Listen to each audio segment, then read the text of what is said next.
SER Podcast.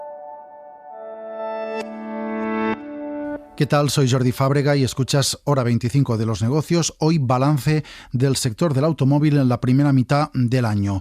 Las ventas han caído casi un 11% en lo que llevamos de 2022, un dato mucho peor de lo que se esperaba y que está provocado, entre muchos otros factores, por una inflación que no deja de traernos cifras récord. Las compras de particulares retrocedieron en junio en un momento en el que el poder adquisitivo de las familias está muy tocado fundamentalmente por dos factores: la subida desbocada de la inflación, que está en su nivel más alto en 37 años, y el aumento del Euribor, que ha subido como consecuencia del cambio de rumbo que han tomado las políticas monetarias para amortiguar el impacto económico de la pandemia y de la guerra en Ucrania. Así valora los datos la portavoz de Gambam, que es la Asociación de Vendedores de Vehículos a Motor y Reparación, Tania Puche. Desde los fabricantes, Arantzazu Mur, de la patronal ANFAC, hace previsiones de lo que nos puede deparar la segunda mitad del año. Teniendo en cuenta este contexto y la tendencia acumulada en el primer semestre, cerraríamos en torno a las 800.000 unidades, una cifra por debajo del año anterior y muy lejos del ritmo natural del mercado nacional, que debería estar en 1,3 millones de matriculaciones anuales. Carlos Sevilla, buenas noches. Hola Jordi, buenas noches. Hoy hemos conocido los datos que han publicado las patronales del sector. Son los datos del mes de junio y por lo tanto tenemos ya los números de todo el primer semestre y esos números, Carlos, indican que se siguen comprando menos coches. Sí, en junio se matricularon un 7,8% menos de turismos nuevos que en el mismo mes de 2021. Mirando un poco hacia atrás, las ventas empezaron el año mejor que el anterior, se desplomaron un 30% en marzo, en abril la caída fue del 12%, en mayo rozaba el 11% y en junio recorta 3 puntos porcentuales. Las cifras se acercan cada vez más a los niveles del año pasado, pero están todavía muy lejos de las que había antes de la pandemia. Y las ventas caen tanto en el canal de empresas como en el de particulares. Arantzazu Mur, de ANFAC, y Tania Puche, de Gambam. Las ventas a particulares, que en el mes anterior habían logrado un repunte, vuelven a retroceder levemente por la incertidumbre económica y la crisis de los microchips, que condicionan la producción y retrasan la llegada de los vehículos a los puntos de venta. Aunque ha habido una ligera mejora en el suministro de materiales, sigue sin haber suficientes vehículos para atender la demanda de las empresas alquiladoras y esto continúa lastrando el mercado. Ante este contexto, las previsiones apuntan a que cerraremos el ejercicio por tercer año seguido por debajo de las 900.000 unidades. Pues la primera mitad del año, como decías antes, la han cerrado con menos de la mitad, 407.000 turismos nuevos vendidos, lo que supone un 10,7% menos que en el mismo periodo del año pasado. Vamos a buscar más valoraciones del sector. Lo vamos a hacer hablando con Agustí García, que es vicepresidente de la patronal de concesionarios Faconauto. Muy buenas noches. Buenas noches. Más de un 10% de caída de las ventas en el primer semestre. ¿Qué hay detrás de este dato? ¿Miedo a comprar? ¿Precios demasiado altos? ¿Falta de coches? ¿Qué es lo que está pasando? Bueno, yo creo que lo habéis, definido bien en vuestra presentación. No es un poco una suma de muchas cosas, no es algo en concreto. La situación económica evidentemente no nos ayuda, tampoco nos ayuda a la fabricación de automóviles, que está sufriendo el problema no solo de los microprocesadores, sino de otras materias primas. Y a todo esto, pues también, pues bueno, una cierta, incertidumbre en el cliente a la hora de qué coche comprar y qué tecnología comprar, los coches de combustión.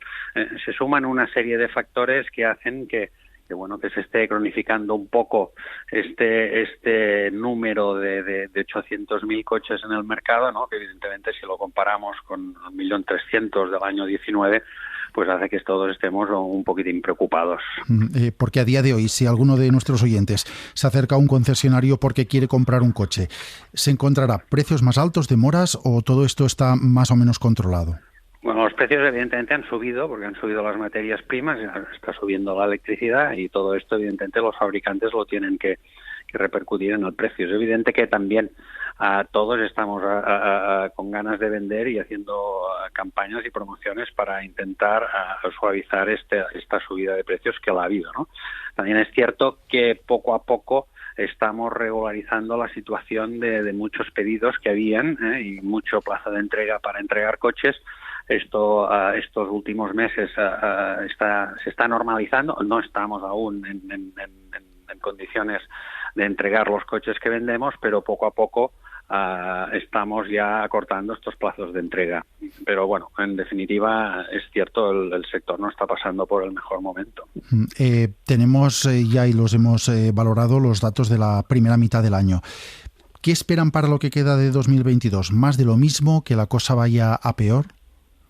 No, no esperamos más de lo mismo. Es evidente que aún tenemos pedidos, bastantes pedidos, y es evidente, tal como te decía, que las fábricas están regularizando producciones y nos están llegando más coches. En teoría esperamos un leve repunte. Lo que pasa que evidentemente la situación macroeconómica no ayuda demasiado a ser muy optimistas. Es cierto que vamos a tener más vehículos, y es cierto que también hay una demanda latente en un parque muy envejecido que tenemos en el país, pero no esperamos grandes alegrías a partir del segundo semestre. Una leve recuperación probablemente de la demanda de particulares, pero no grandes cambios. De cara al verano en el que ya estamos, ¿han notado ustedes también de alguna forma, por ejemplo, vía mayor ventas a alquiladoras, por ejemplo, que estamos ante unas previsiones de buen verano turístico, o no se está trasladando esto a la compra de las empresas que luego alquilan los coches a los turistas? Este es un tema complicado. Al haber falta de unidades, las marcas tampoco han hecho grandes flotas o gran cantidad de flotas, y de hecho el mercado de rack tampoco está yendo bien, y esto hace que evidentemente cueste en las zonas turísticas de encontrar un vehículo de alquiler, y los precios también han subido, ¿no? Evidentemente el rentacar en España es algo muy temporal, y cuando acabe el verano, pues lógicamente los rentacares no necesitan vehículos, ¿no? Pero este año no ha habido una gran disponibilidad de coches, y esto ha hecho que los rentacares no hayan podido, tener la flota que hubiesen querido, como nosotros tampoco tenemos los coches que necesitamos para los clientes particulares. Poniendo la lupa en lo que está pasando con las ventas de coches eléctricos, coches híbridos, usted lo mencionaba, esta semana se ha reafirmado el compromiso de que en 2035 no se vendan ya nuevos vehículos con motor de combustión para avanzar hacia esa reducción de emisiones. ¿Ustedes notan que hay interés en comprar estos coches? ¿Se está notando una mayor demanda de este tipo de vehículos menos contaminantes?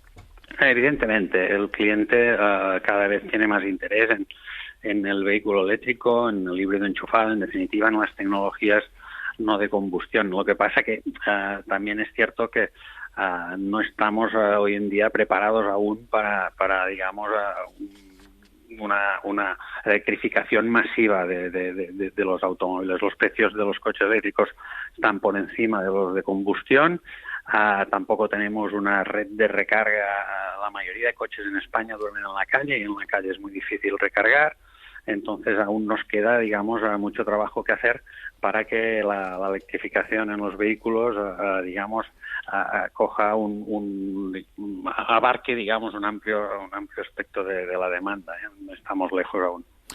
Pues Agustí García, vicepresidente de Faconauto, muchas gracias por atendernos en la SER. Buenas noches. Venga, gracias a vosotros. Más allá de los coches, hay otros indicadores sobre la actividad industrial que están apuntando desde hace algunos meses a que se está produciendo algo parecido a un estancamiento. Tanto en Estados Unidos, hemos visto datos en las últimas semanas, como hoy hemos conocido indicadores que afectan tanto a la Unión Europea como a España. Shira Valdés, buenas noches. Hola, buenas noches. Hoy se han conocido los datos de la actividad manufacturera, los que mide el índice PMI, y esos datos, Shira, no son buenos. Sí, los PMI manufactureros, un indicador que mide la actividad del sector privado, apuntan en esa dirección. El PMI español cayó en junio a su nivel más bajo de los últimos 17 meses. Se situó en los 52,8 puntos, 8 décimas por debajo del nivel que tenía en mayo, lastrado por la caída de la demanda, una situación que no afecta solo a España.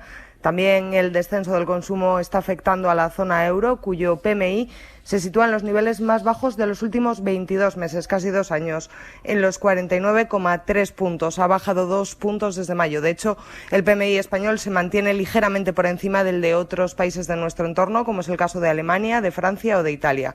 Tanto en el caso europeo como en el español, esta caída se deriva no solo de la reducción del consumo local, sino también de las exportaciones, por lo que se incrementa el stock de productos, menos que en mayo en el caso de España, eso sí. Además, en ambos casos, Standard & Poor's constata también una ligera estabilización en las cadenas de suministro y una pequeña tendencia a la baja de la inflación. tanto en la compra de suministros como en los productos finales. Así que lo que tenemos es un freno de la actividad industrial a las puertas del verano, porque en realidad lo que hacen estos índices, estos PMI, es aportar información de cuál es la evolución de las fábricas manufactureras, en este caso en España y en Europa. Están adelantando estos datos, que la actividad, al menos en estos sectores, se está desacelerando, y todo esto termina normalmente repercutiendo en la evolución económica general. Tenemos pues indicadores que son los más bajos en año y medio o 2 años en función del país en cuanto a actividad de la industria. Estamos a las puertas, eso sí, de un verano en el que el sector turístico espera destacar, espera recuperar niveles que no se veían desde antes de la pandemia, pero todo esto se produce en un contexto en el que hay otro gran tema, otro gran problema, que no es otro que la inflación. It's a question of waiting until the 1st of July when we have the consolidated number for the whole of the euro area, and we'll see. Pues hemos esperado al viernes, como pedía Christine Lagarde esta semana, antes de sacar conclusiones sobre los datos de inflación. Estamos ya a viernes y Eurostat ha confirmado que los precios siguen subiendo a niveles que no se habían visto hasta ahora. Hoy la Oficina Estadística Europea ha comunicado un dato récord de subida, 8,6% de inflación en junio, sube medio punto en el último mes, así que aquella previsión que nos habíamos cansado de escuchar de que los precios iban a empezar a moderar a partir de primavera primero, a partir de mitad de año después, parece lejos de cumplirse. Shira. Sí, sube medio punto respecto a mayo y marca un nuevo récord en ese 8,6% interanual. Como dices, como ocurre en España, la energía es el factor que más ha encarecido la cesta de la compra en la eurozona en el último mes. Ha subido un 41,9% interanual, aunque el encarecimiento se está trasladando ya también al resto de productos. Los alimentos, por ejemplo, han subido un 8,9% y el resto de bienes y servicios por encima del 4 y del 3% respectivamente. Además, los datos de Eurostat confirman que la inflación no está afectando por igual a todos los países y que está especialmente desbocada en países como Estonia y Lituania, donde supera el 20%.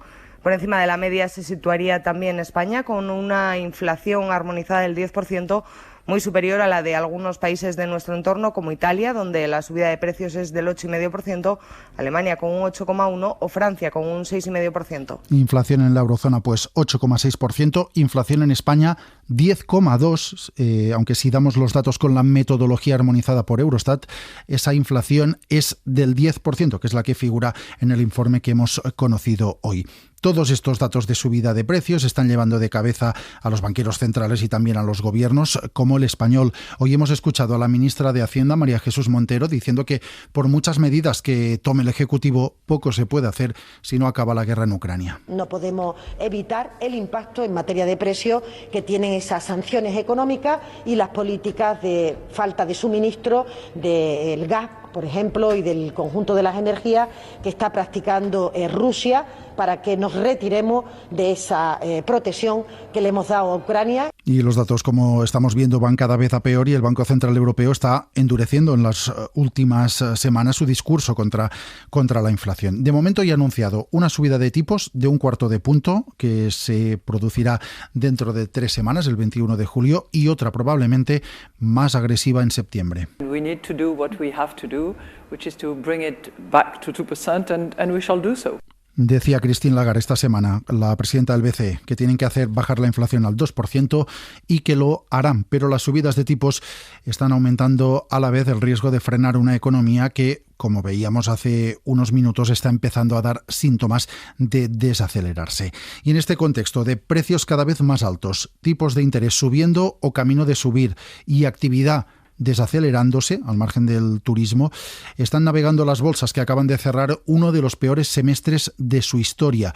Hoy, en los mercados, ha sido un día relativamente más tranquilo, con pequeñas caídas en algunos índices europeos, algunas décimas de caída también en las principales bolsas norteamericanas. Pablo Anzola, buenas noches. ¿Qué tal? Buenas noches. Unas caídas de las que se ha salvado el IBEX, que ha esquivado hoy los números rojos. Sí, de los principales índices europeos que se quedan prácticamente planos, el español ha sido el que ha liderado los avances este viernes. El IBEX gana un 0,9% al cierre y escala hasta los 8.171 puntos. Hoy son las energéticas las que lideran los avances avances. Iberdrola es la compañía que más gana, un 4,3%, seguida de Endesa y de Acciona, que suben en torno a un 3%, aunque Repsol, por contra, es también la que lidera la parte negativa de la tabla, con pérdidas que rondan el 3,5%.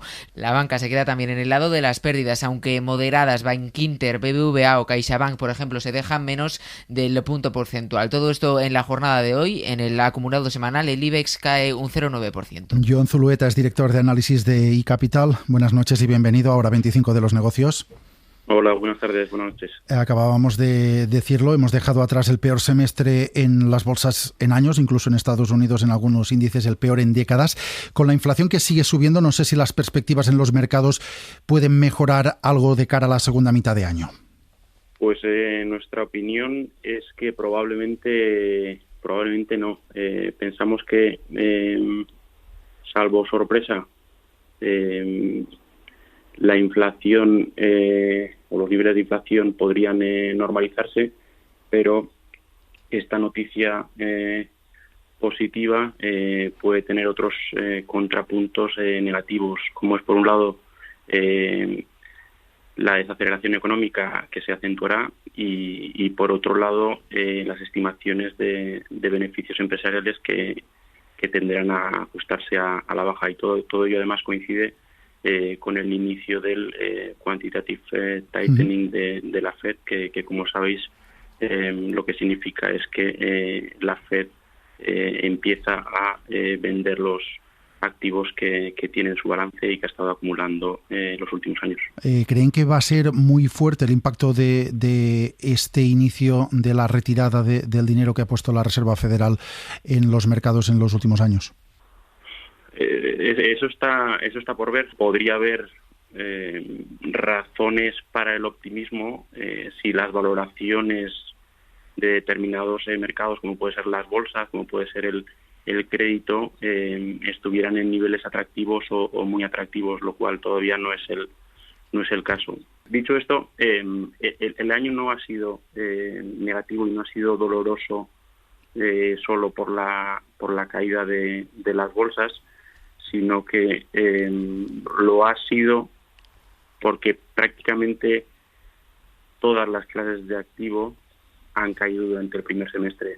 Ha caído las bolsas, ha caído el crédito corporativo, ha caído la deuda pública, han caído activos refugios como el yen japonés, el oro no ha hecho refugio, y luego dentro de cada clase de activo no ha importado si en bolsa o en renta variable estabas invertido en países emergentes o estabas en desarrollados.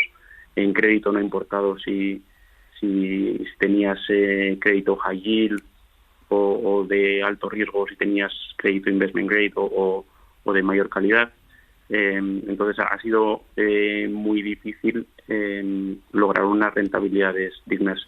Donde ha habido cierto refugio y donde los inversores podían haber encontrado algo de respiro, pues por ejemplo en el dólar, por ejemplo en las materias primas. Eso le quería preguntar, porque hay quien estén como estén los mercados, siempre tiene ganas y posibilidades de invertir. ¿El dólar y las materias primas es el único nicho que puede ser apetecible en la actual coyuntura? O sea, lo que no haríamos es extrapolar, igual que a principio de año, antes de entrar en 2022, no extrapolábamos lo que había pasado en los 10 años anteriores o 12 años anteriores para pensar qué activos favorecer. Ahora, pensando más adelante, tampoco extrapolaríamos lo que ha pasado los 6 meses anteriores. Las condiciones que nos vamos a encontrar probablemente van a ser diferentes.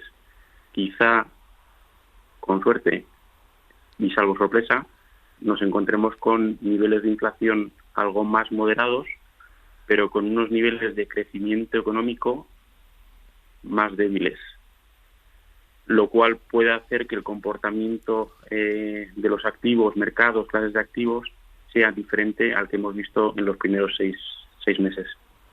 Entonces, por ejemplo, una clase de activo que ha sufrido mucho y que históricamente era un activo refugio y que probablemente le ha dolido a muchos inversores ha sido la deuda pública.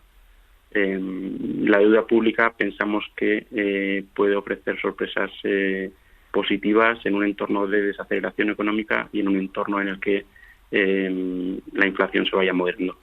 Pues Jon Zulueta y Capital, gracias por acompañarnos en Hora 25 de los negocios. Muchas gracias.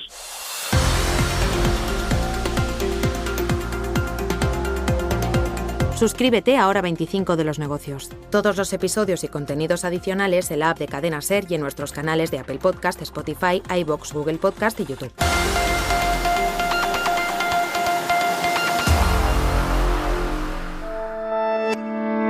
Cadena SER. La radio.